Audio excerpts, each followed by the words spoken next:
Channel of Vadodara. Radhanpur તાલુકાના કોલાપુર ગામ ખાતે પાટણ લોકસભા 3ના ઉમેદવાર ભરતસિંહ ડાભીનું સોમનાથ મંદિર ખાતે ભવ્ય સ્વાગત અને સન્માન કાર્યક્રમ યોજાયો। પાટણ જિલ્લાના રાંધનપુર તાલુકાના કોલ્હાપુર ગામ ખાતે પાટણ લોકસભા 3ના ભારતીય જનતા પાર્ટીના ઉમેદવાર ભરતસિંહ ડાભીને જીતાડવા માટે રબારી સમાજનું સંમેલન યોજાયું। સાથે સાથે અન્ય સમાજના મહાનુભાવો પણ આ કાર્યક્રમમાં ઉપસ્થિત રહ્યા હતા।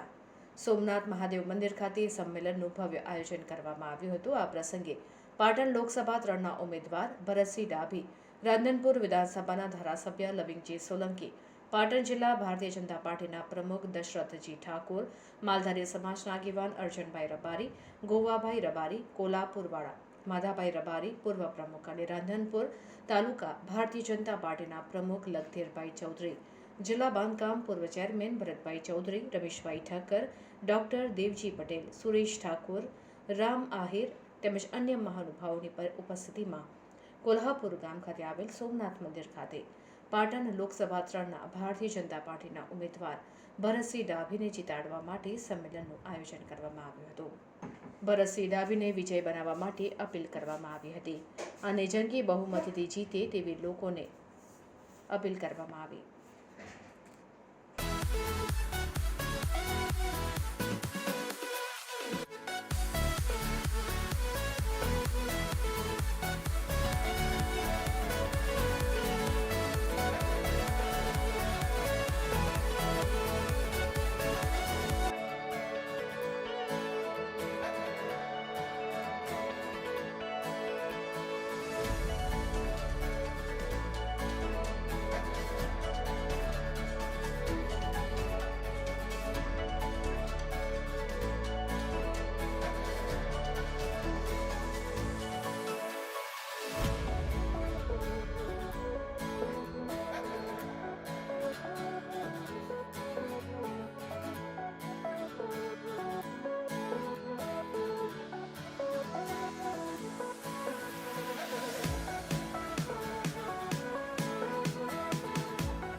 સમાજને નમન કરું છું કેમ કે આ તો મોદી સાહેબ માટે ભલામણા, આપણા ગુજરાતના પનોતા પુત્ર અને ગુજરાતમાં 12 વર્ષ રહ્યા એ તમે અમે આપણે બધા અહીંયાને જાણા જોયા છે અને આખા ભારતમાં ને વિશ્વમાં ડંકો લગાડે એ મોદી સાહેબનો ચૂંટણી પર્વ ચાલે રહ્યો।